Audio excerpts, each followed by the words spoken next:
Welcome to DJN TV and Tuesday Night with Ben Stowe. Now introducing the one and only Ben Stowe. Yeah, baby! Yeah. Good evening and welcome. And the answers tonight are yes, maybe, it depends, and next time. Well, that pretty well covers it. I pretty much did. So now we'll get into the really important thing. So how's the campfire going? You know, I did go camping. I think I mentioned this in the last show. Yeah, I didn't go camping this last weekend. Last weekend, you know what I spent doing? Getting ready for winter. Winterizing things and none too soon, as it is like, you know, you were wearing sweatshirts here, you know? Exactly. While we were doing the pre-show things, I had a little heater back here doing a test here, and it actually felt really kind of good. Yeah.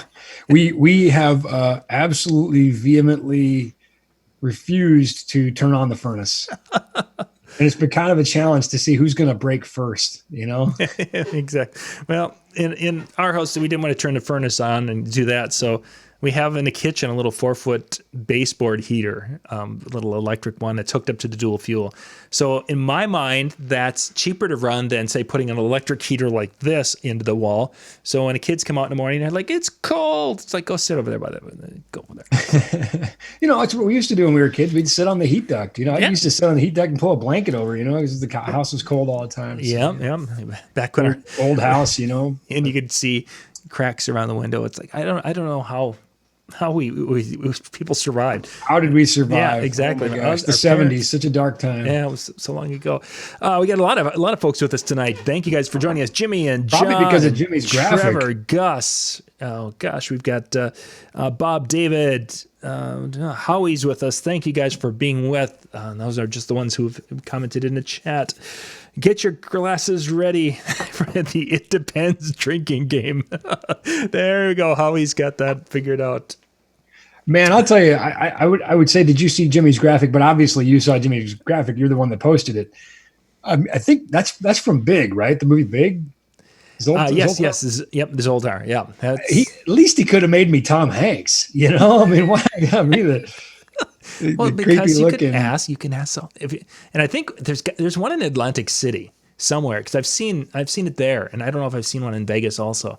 But yeah, there's one I saw that in Atlantic City, and it was almost too creepy. Well, are the eyes following me? If you're wanting discounts on gear, then I'll grant your wish, but that's about it. So we got some questions starting to come in there. You guys can put those into the chat. I think all the chats are feeding to us tonight. We just passed 70 people watching, so excellent. Thank you again. This ought to be good. I can't wait to see these questions. Yeah, so that should be fun. Before we get into that, Ben, again, questions, put them in the chat so that way we have a little thing. I want to make reference to, for those of you who follow Ben's Facebook page. You find Ben Stowe, click follow on his page and such. Yes, you could send him a friend request, but there's probably he might be full. So I currently am, but I'll tell you before you finish, go ahead and send me a friend request, because I actually keep track of those. And then as openings occur, people leave Facebook or get kicked off or whatever. Yeah. I don't know. Maybe they just don't like me anymore. They unfriend me. Yeah. Then I'll add people as I can. So excellent. Feel free to go ahead and send a request. You're going to get a little message from me that says, "I'm sorry, I'm full," but you know, yeah. Anyway. So what I wanted to give you just a couple of minutes to talk about is you put up a great post talking, the deep thoughts with Ben Stowe. You put that up, I think, yesterday. Yeah, yesterday. And I really wanted you to kind of talk a little bit about the difference or your views on having that, that hopeful, that positive attitude, and how that fits into your life. And then the idea of, looking at the positive and the blessings that you have received type of thing, because those are they're tied in, but then they're a little bit different, but yet it's a big part of who you are. Yeah, well, thanks, John. So the post, ironically, was something that was more or less conceived at like 3:00 in the morning. One of those times when I was laying awake, wondering about, the world and whatever. And I was thinking about the fact that I post generally positive things. I post, nice pictures with my kids. I post, fun things, and I was thinking about how that frames things in social media. And I was thinking that, really we're always seeing everybody's, best or, carefully curated posts or framed pictures, but that's not really an accurate representation of what life really is. And that's not necessarily a bad thing. So I think it was kind of two parts. One, it was about just being vulnerable and saying to my friends to say, like I said in the post, everything that glitters isn't gold. Mm-hmm. And I do have a pretty charmed life because I've got, a lot of blessings. We all have a lot of blessings. And I think that's kind of the point where I'm going with this. But I choose to focus on those blessings. I choose to say, I want to highlight the positive. I want to highlight the good things in life, not so as to revise history, but rather to try to frame the future, to be, I don't want to say inspirational. I don't think I'm inspirational, but nonetheless, to just bring some positivity, to other people on the news feed to help them focus on their own blessings. And part of that was to be vulnerable in this post to say, hey, just so my life's not all roses either. I think that's what life is, Mm-hmm. And in fact, if we look historically at the human species time on Earth, and we look at something like this, the current pandemic and all the challenges, and certainly there's a lot of challenges right now. We've got, wildfires and the pandemic and no shortage of challenges, racial relations, but I don't think this is an unprecedented time. I think this is actually probably more normal than not. I think if you look over the course of human history, we've had a lot of struggles. Yeah. And yet we tend to, as we well should, focus on the positive, focus on the progress we've made, focus on the blessings we have, because in the end, and make no mistake, there will be an end. Someday the sun will set for you.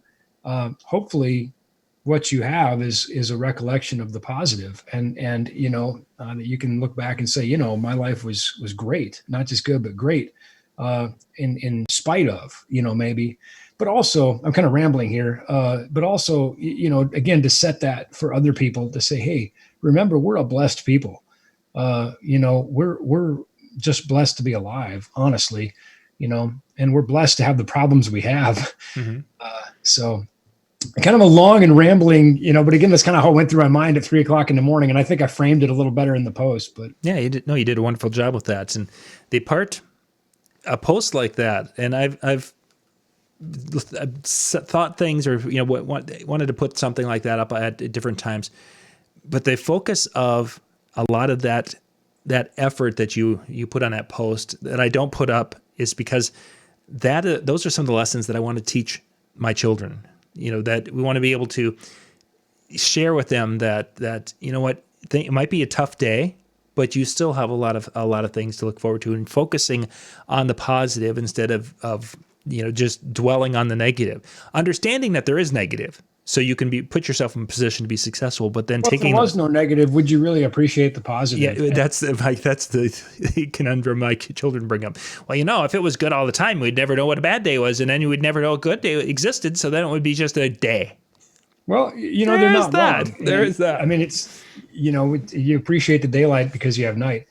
At the same time, life really is what you make it. It's, it's 95% circumstance, or 95% what you make of the 5% of the circumstance. It's about perspective, and the real irony here, and the post has something close to 900 likes and reactions at this point. And I was just saying this to my wife at dinner. I said, the real irony is I almost didn't post it, because it really was just something I was mulling around at 3:00. I wasn't thinking like, how do I make a great social media post? It was more just what was on my heart, what I was thinking. And I thought, I just really feel like I want to say this, but I don't know. Is it weird or sappy or, whatever the word would be. But I just want to be real, and not that I'm not real. I'm pretty much real all the time, but to be really real, not for just sure. not just the Ben Stowe you see on camera, not just the Ben Stowe you see in again, photos that, are good times, whatever, Yeah. but to say, look, this is real. This is, I'm as real as everybody, and we can all be real together. But we can also lift each other up in the process. For sure. And that's a big part of why we're here on this planet, I think. And I feel. Okay. Well, if not, I don't know what we're doing here. Let's jump into questions now. Thank you guys for hanging out with that. But I wanted to just kind of touch base. If you haven't had a chance, go out to Ben Stowe's Facebook page and check that out. It's a short read. Won't take you long. Just a kind of a thought-provoking thing that just will help understand. I want to say this about that, by the way.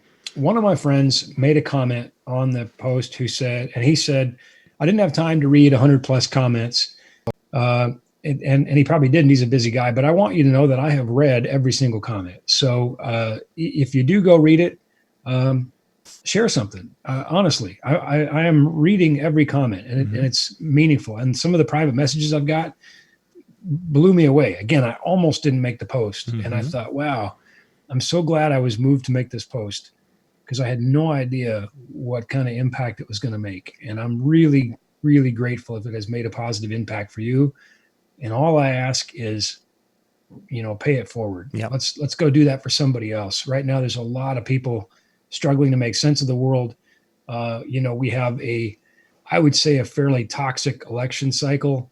I was talking to a friend of mine who's in office, and which party doesn't matter. And I made this point to him. I said, the problem we have right now is that you guys are saying the other party is horrible and hates America, and they're saying you're horrible and hate America. And pretty soon we're starting to believe you. We're starting to believe you both. It's just, it really brings people down. I think, and there's plenty else to be, worried about right now. Like I said, the racial tension, the pandemic, the fires, locusts, murder hornets, you name it. So how about a little positivity here? How about a little love? Pumpkin spice is back. So, I mean, that's too far. That's too far. Okay. All right, Ben, we got to get to some questions that are coming in. Again, put the questions in the chat. They'll pop up on the screen here. Mike asked a question about DMX. When it comes to doing the shows, we did a show, I think, 2 weeks ago, talking about the live events and some of the big events and production you do with that. When you're running lighting, he was asking about the programming of the lights. Is that something then that you guys would be in charge of programming to set the scenes, or do the concerts have a lighting director that would come in and kind of have their own control for the DMX universes? Yes. Okay, great. Next question. So I'll elaborate for a minute. I was going to say, I'll let you. We got to talk. It's as different as everything else. There are tours that send plots ahead of time, like we looked at the picture, and they say, these are the instruments we need. These are the fixtures we need. This is where we need them. Many times there's a revisionist process there. But then some of them are traveling with an LD, and they're saying, okay, get the plot and patch to me. Others are, saying, nah, busk it. And busking basically is like a street performer, sort of making things. It's kind of like make it up on the fly, basically. Yep. Play the lights along with the band. And again, there's hybrids all across there. Many times there are particularly the smaller shows, casinos and that sort of thing, where we're providing all of the instruments and the fixtures. We're providing the lighting technicians and lighting operators. And maybe the band is giving us a set list and saying, okay, well, for this one, we really want something like this. For this one, we really want something like this. And other times they're like, we don't care, do whatever you want. Mm-hmm. And then, like I said, some are super, super tightly choreographed. And in fact, there are, lighting controls that are driven by like SMPTE tracks, which is a digital signal. And I'll never forget, this wasn't our fault. It was the tour's fault, but it just, stuff happens, where the audio guy actually, sent the SMPTE feed domains. And, it was like, like loud digital, Yeah. That was the greatest 3 seconds. We all got a good laugh over that. Yeah, when you knew what it was. So people were like, oh my God, what's happening? We're being attacked by aliens. Ah. Oh yeah. He hit that mute button on the SMPTE channel, because it comes in as a regular channel through the mixing board. He hammered that thing fast, it's like, oops. Okay, next question. Stevie asked about a question about what's the worst band you have ever worked with, and you probably can't mention it by name, but maybe give a story of something that made you cringe. Nah, I'm going to focus on the positive. Okay. Will we let Mike Anderson from California ask anything? Iron Man, why not? Okay, so then we go to Mike's question then. Can I move in with you and work for you?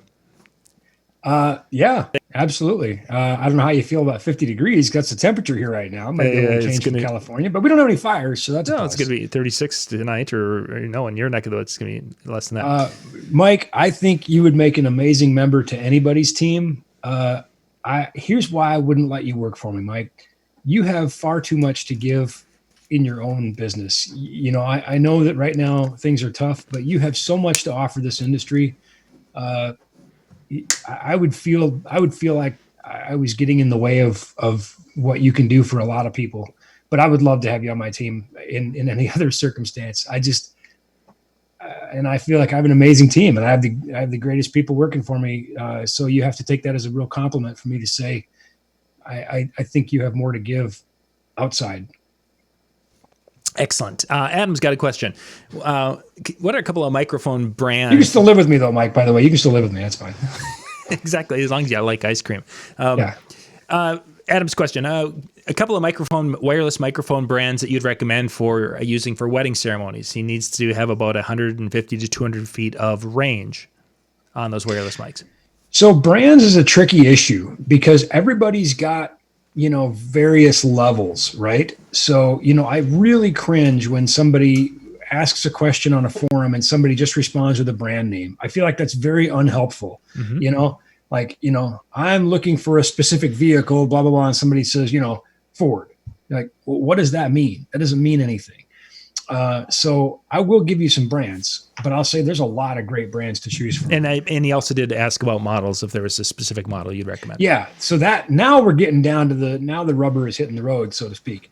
So, but I would say, Electro Voice, their new RE3 has been great. And it also depends on your budget, right? And what you want to spend. The more you spend, the more you're going to get. The circuitries are better inside, tracking filters, all kinds of RF is really complex. We've dedicated volumes of shows to that. But Shure makes some great stuff. QLXD, ULXD, their new SLXD, which is a digital, but it's only 1 or 10 milliwatt, but it's digital. So, it's got a little bit more resistance to noise. Now people ask all the time, is digital better than analog? That too is a very complicated question. Sennheiser EW100, rock solid, mid-level price point, great wireless. Their EW300 moving up the food chain. Audio-Technica's 3000 series. I actually have one of these on my desk right now because I've been working on doing some stuff with that. This is their new 3000 series network edition. No, look at that. Ethernet. Yeah, so, we can hook that up to a computer for advanced frequency management, timed walk test, all kinds of cool things. Let's see, Electrosonic, of course, is pro-grade wireless, no doubt.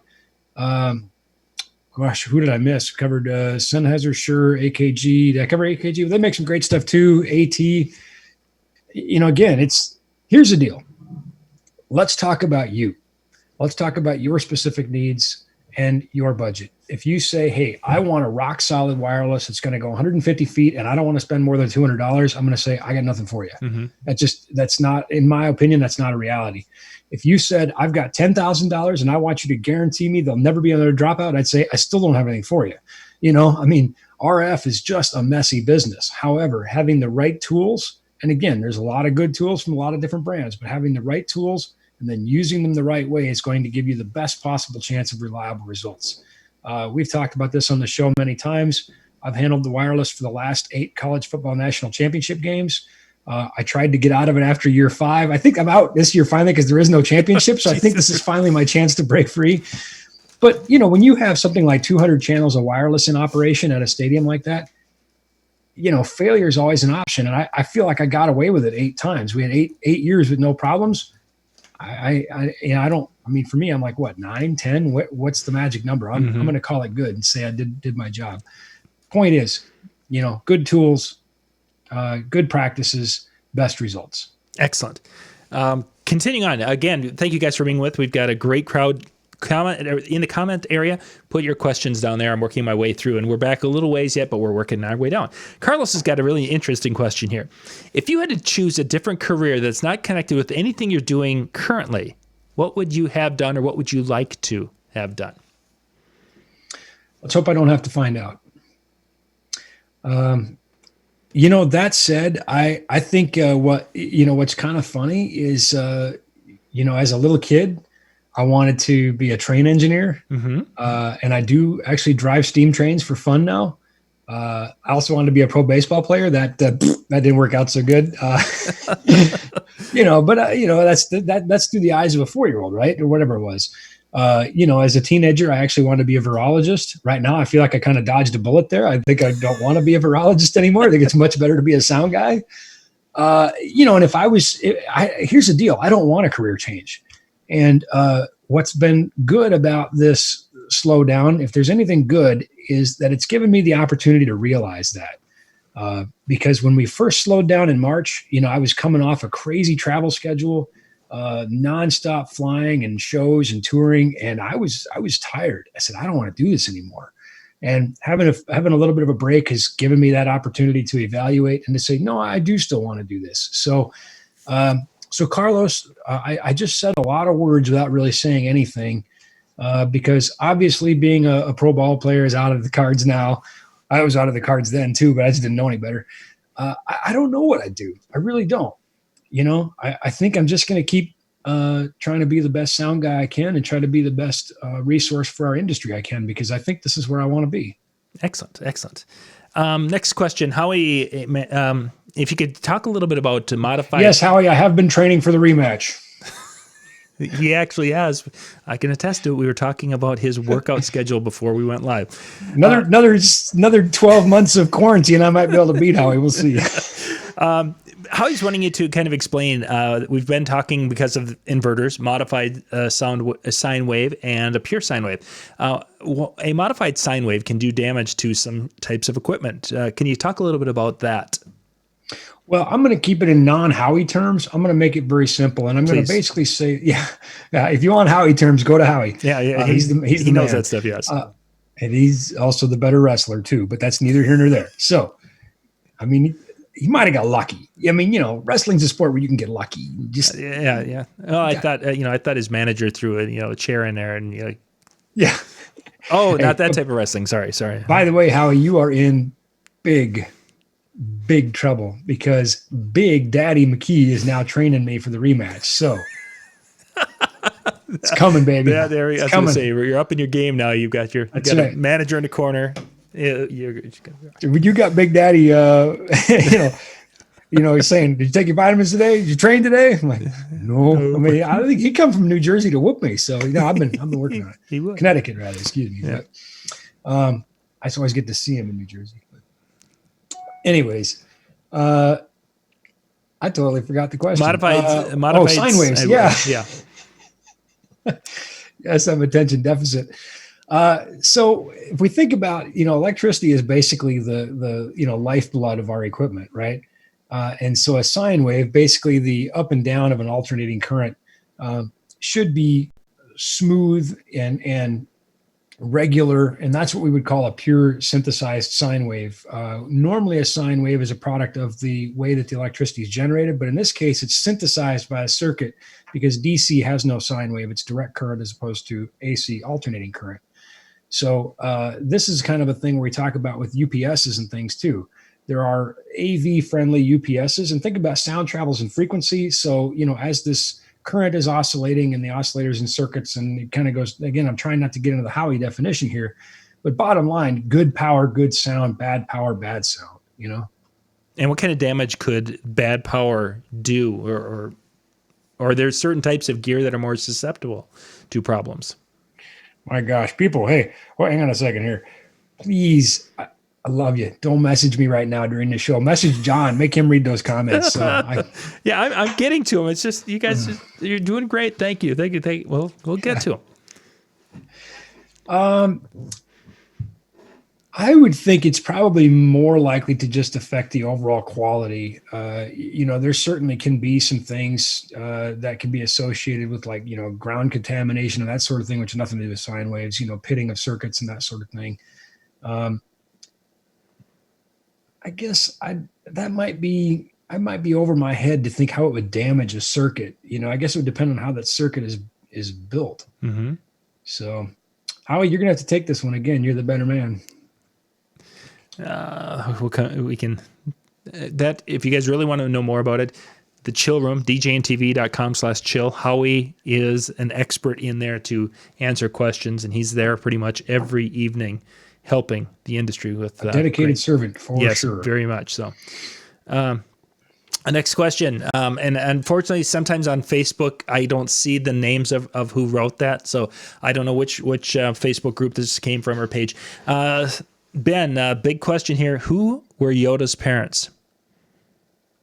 I don't think that's ever been determined. And if it has, I missed it. But I don't think so either in any of the books. They also haven't identified his species. And we don't even know, to my knowledge, what the relationship between Yoda and Yaddle is. So I don't know. I do know his last name, though. Leahy who. Yeah, that's where you're gonna go. There, yeah. Just think it'll come to you. Yeah. Okay, so continuing on here. My friend Mark, I've mentioned him a few times in the past, but he's a big Star Wars nerd. He reads the books and things, and if there is an answer, he would know it. He's the guy you want for those deep. Yeah, but all the books are no longer canon, so it doesn't matter. I know exactly. And I told him we were at the Star Wars celebration and he wanted to go meet authors. And I'm like, forget about it, man. I'm going to stick with the movies. Tore my heart up. PJ has a question. What have you learned about yourself from being a parent? Woo! A lot. I don't even know if we have time for that. So give us a highlight or something maybe that surprised you. I think I'll make this one spiritual. I think I learned that you can be very angry at someone and still love them very much. I think I learned what the value and the meaning of unconditional love is. Sure. I would say that where you almost want to be the person to kill them, but at the same time, you never want anything bad to happen to them because you love them. So no, I think that's it. I think the other thing I've learned is, and my kids, they're we were ironically just talking about this at dinner. My son was like, what's normal? And we were kind of joking, like, not you, but what is normal? And I said, you guys are wonderfully different. You're wonderfully unique. You're wonderfully you. And I think what I've learned about parenting probably could fill volumes of books, what I've learned about myself. But I think what I've yet to learn is what's even more. And one thing I've really think I've begun to learn, my oldest daughter now is, in her 20s and college graduate and, grown up and all that sort of thing. The possibility of grandkids begins to become more and more real, not been discussed to my knowledge, but and I think what I've learned is I'm going to make a pretty awesome grandpa. That's what I think. I think I'm going to be like a great grandpa. I'm going to love that. Yeah, it'd be a fun role. Yeah, that'll be a fun role. Arnold's up next. I have an Easy Wash Hex IRC that has a stripped tightening nut and bolt. Do you have any suggestions of how to deal with that? Replace it. The stripped nut and bolt. Is that something that parts are available? How do they get? Probably. I would have to double check to be sure, but almost every part is available. So I can check. So send me a message, shoot me an email, or contact customer care at nlfxpro.com. And chances are we can get you the parts you need. Excellent. Continuing on, Luca is up next. Luca has a question. Have you considered expanding into Canada since... I love you, Luca. you're like 10 minutes away well, it's a little farther than I love you, Luca. He knows I do. Luca's a dear friend. No, I'd love to, our neighbors to the north, but I'm not ready to tackle the all the international tax law things that would encompass. Sorry, man, but yeah. Jesse's up next. Can I consider NLFX an addiction? Because it's just as hard to explain to my wife as any other addiction would be. I think no, because addiction has a negative connotation. More like, think of it more like a favorite hobby or a favorite pastime, or but if it helps you with the wife, sure, why not? Okay. And thank you for being addicted to NLFX. We appreciate you, Jesse. What's great, by the way, is you're saying these first names, and I know who these people are. I think you know what? That goes back to the question about what else would I do if I wasn't doing this? I don't know, because so many people out there that have made this such a wonderful experience for me. Now the next question is, who is baby? Who is the baby? The child. The child, yes. The child. Well, we're going to find out maybe in October. I don't know. We had this discussion with my college student that over Halloween that he's going to have to come home so we can watch the first episode together as a family. We know the child is 50, and if we look at the timeline, that puts it really at the end of the prequels, or into the prequels. So pre-episodes 4, 5, 6, just gonna have to wait and see. We'll find out. Because I don't know. You know what? I have been in the same room as J.J. Abrams and Kathleen Kennedy and George Lucas, and none of them would tell me. I know, right? It's like they acted like I wasn't even important. Do they know who you are? No, they don't. They don't have a clue. Seriously. It's like we've done 200 shows. They should know by now. You would think. I mean, we've done way more than those 9 movies they did. Whoever's running Disney, get Ron Ruth on the phone. Yeah, whoever's running Disney, pay attention. Trying to make. I don't. Mike mentioned something that I don't see. What if there was a question to that? Rick has a question. What is the biggest arena venue that you have where you have provided sound? Where I provided all of the sound, where I was, sure. where I have worked, or where I provided all the equipment. I think then where you have done sound. So let's where you have set up your sound system and rock the crowd.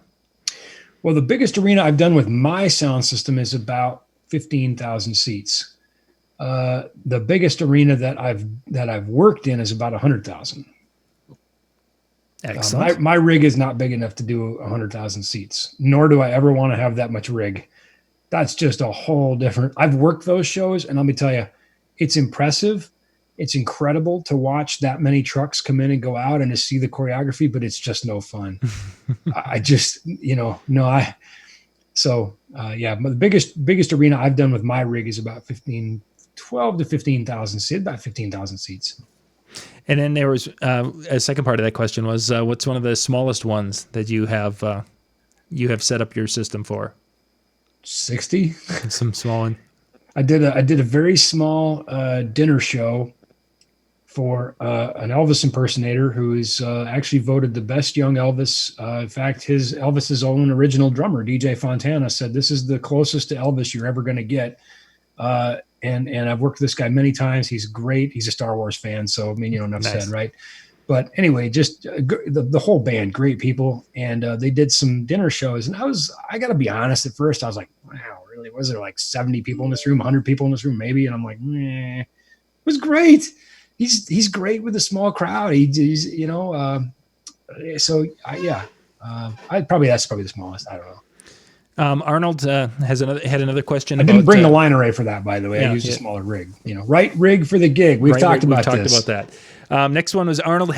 Arnold, just reach out to Ben. Either email him, Ben at nlfxpro.com. Reach out because he had a question on some batteries for some, I believe, uplights. So okay, I'll try to help. Yeah, sure. Definitely. Sennheiser, Yoda, another Yoda question. I don't work for Disney. I think I saw that one earlier and such. What's the best way to have a lav mic work well with our specifically EV sound system? I think they were talking about an Evolve.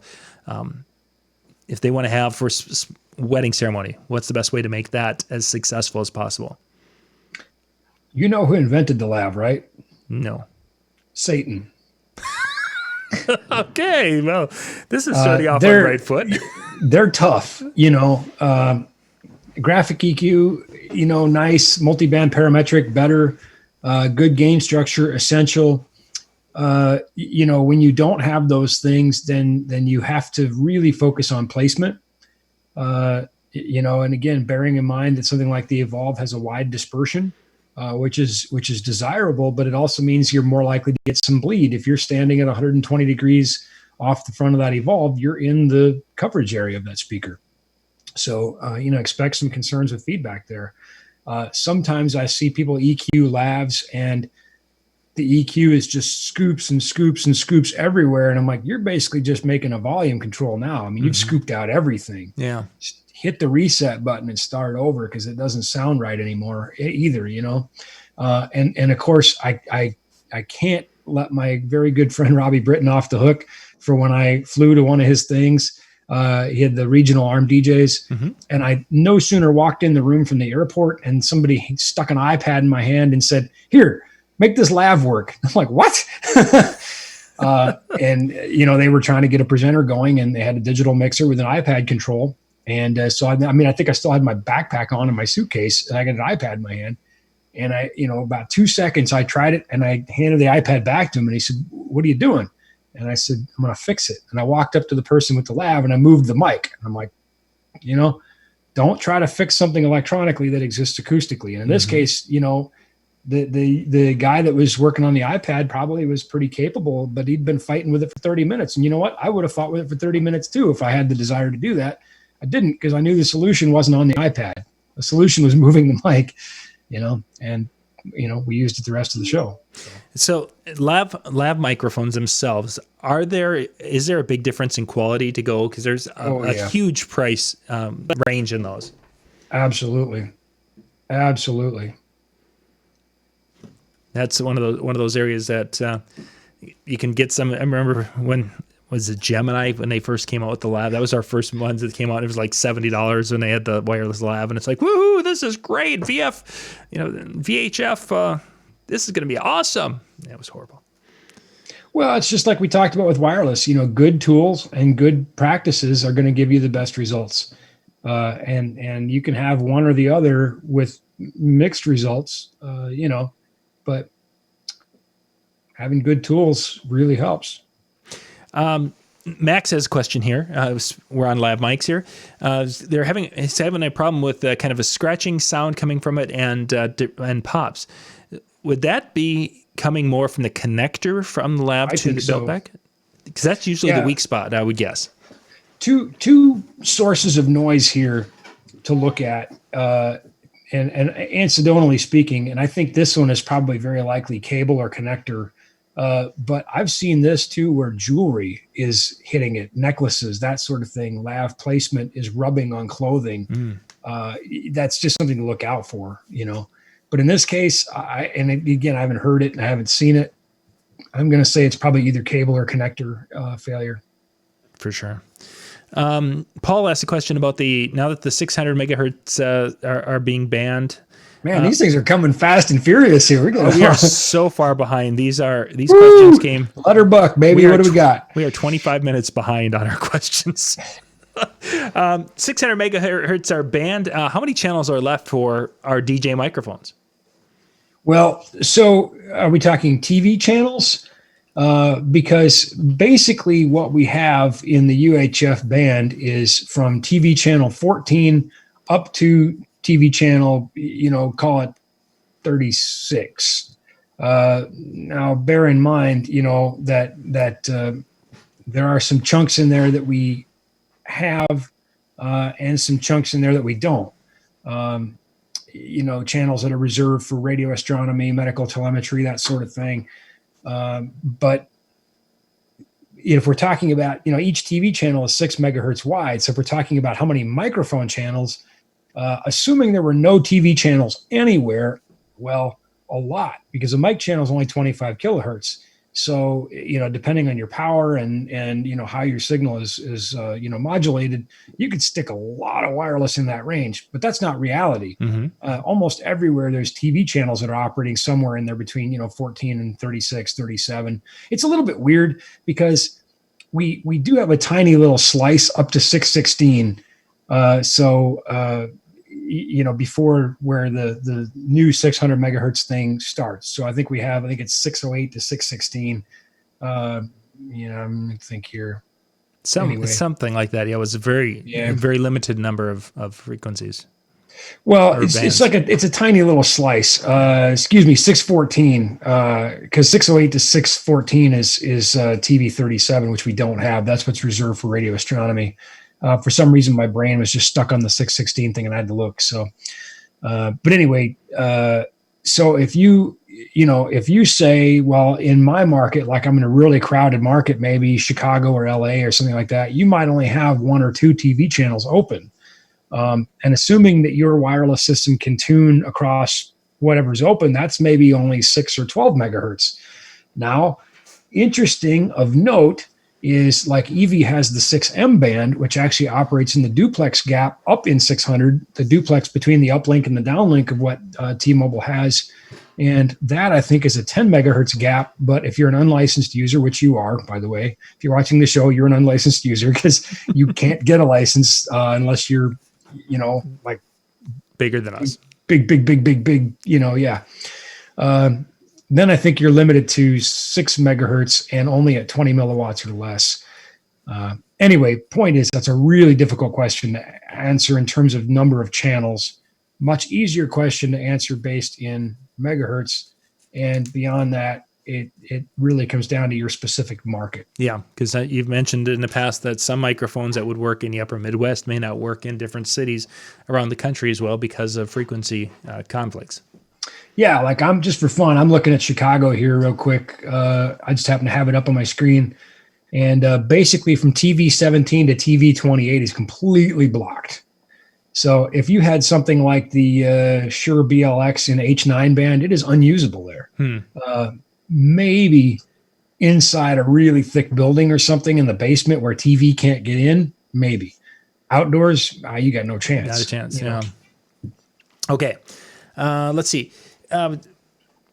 Talking DMX terminators here. Nathan had a question about DMX terminators. Wireless mics to DMX terminators. Let's go. Bill, I'm going to get back to your question here in just a second here. But wondering if you're doing a wireless DMX using some of that technology, are terminators still needed when you're doing wireless DMX? Maybe. Usually, no. And here's why, because usually when you're doing wireless DMX, you have a wireless receiver in the fixture and it terminates there. Now, every wireless reception does create a new DMX bus, but if your bus is one fixture long, you really probably don't need a terminator. However, if you're coming out of that wireless fixture and you're adding wired fixtures behind it, which you certainly can because you have a new bus, you could connect 31 fixtures from that, then you may need a terminator. Here's two answers. One, they're always recommended, but let's be honest. I'm not going to put one in one light, right? I'm not going to do that. So you say, well, what's the number that you would? Well, let's say I got a string of a dozen lights coming off that wireless receiver. That's my DMX bus now of 12 lights or whatever. And if I'm having problems, I'd probably stick a terminator on it. I would first assume that it's, a wireless problem. And if I can rule that out, then it might be a bus problem. So then put a terminator on it. That solves the problem. Okay, move on. Excellent. Bill has a question here. We note that the Millennium Falcon can make the Kessel run in 12 parsecs. How many rolls of NLFX Professional Platinum Series gaff tape would it take to cover a parsec? I would need to do the math. There's our homework for next week. That's a lot because we're talking about measures of space-time here. So we'll table that one. Yeah, I'm gonna need a bigger calculator. Each roll of high quality NLFX professional gaff that is made in the United States is 55 yards long. There you go. Speaking of, did you guys see the sneak peek? Speaking of NLFX stuff, I guys can't resist, but I have it on my desk here. You guys see the new white Platinum Series cables? Check these out. I got the white powder coated connector for Neutrik. Those are very, very It neat. is and silver. We did silver print on the heat shrink. I'm just in love with these things. Same super high quality touring class cable, but in a all white, elegant, beautiful cable. I'm gushing. Let's see. I want to try to jump down here. There's a lot of comments. We're about to do another one of these. Let's see. Chuck has a question here. What's your Chuck Green is on with us? Nice, my guy, Chuck Green. How are you, buddy? Don't you have your own show? Shouldn't you be doing your own show? What's your go-to karaoke song? Tequila. Every time, baby. If you're gonna make me do karaoke, it's gonna be tequila. But I'll do you know what? Because I can't sing. I'm a terrible singer. But I will do the Pee Wee Herman dance for you, okay? I will rock that. You'll be all over that. Sending a shout out here to Heather and Joe. Thank you guys for watching tonight. Let's see. We got a lot of, and they were talking. You know, Heather and Joe, I love them. Great people. You put me and Heather and Joe, and somebody said, there's two of the nicest people I know. And I'm like, I wonder which two. One of us got voted off the island. I was going to say, which one of those two got voted off the island? Couldn't be me. Yeah, no way. The question has popped up. Pineapple on pizza, yes or no? Absolutely. Okay. All day. You know what? Hate me. I don't care. You know what? I don't care. Canadian bacon and pineapple all day, baby. Yep. Love it. Yep. Do it. Trevor has a question. What made you decide to not have your staff working on Black Fridays? I think if you want to be an effective leader, you don't ask people to do things that you would not be willing to do. And it's not that I wouldn't be not be willing to work on Black Friday, but I thought I don't want to do it. It's the day after Thanksgiving. We've got family in town. It's crazy.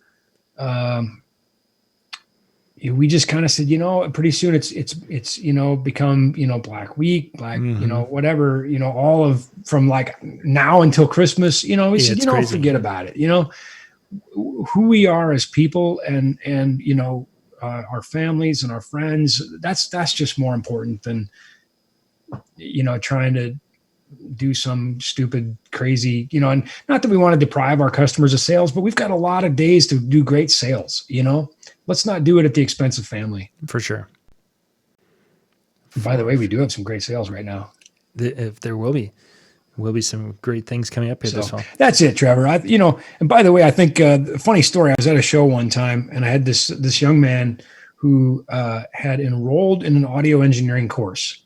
So he was about to, or maybe he had finished his first year in an audio engineering course in college, and then over the summer he was out doing shows. And feeder cable, those who don't know, is really thick, heavy power cable. Mm-hmm. It's very unpleasant to move. It's really, really unpleasant to move under a stage in the heat because you can't really stand up, and you can't, it's too heavy to really effectively maneuver on your hands and knees. So it's kind of an awkward position to drag that across. We're talking, a cable that weighs hundreds of pounds. 5 of them, by the way, because you have 5 conductors in a 3-phase circuit. And the band made some changes, moved some stuff to stage right. And so this cable now needs to go 60 feet under a stage. Stage is 60 feet wide. And I said to this guy, I said, hey, we need that cable over there, right away, get that happening. And just a matter of process, right? And this young man who had finished his first year of audio engineering school looks at me, he's like, I got to get on my knees again.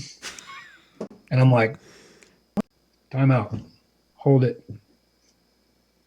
I said, come here. I said, look at my knees. I'm in my 40s and I'm the president of this company, and my knees are stained from the asphalt here. My knees are stained black from the pavement. I've been on my knees all day. yes, you need to get back on your You're knees. going to. You know, who are you and what have you done, you know, that you wouldn't need to be there, you know, because I haven't done it. All right.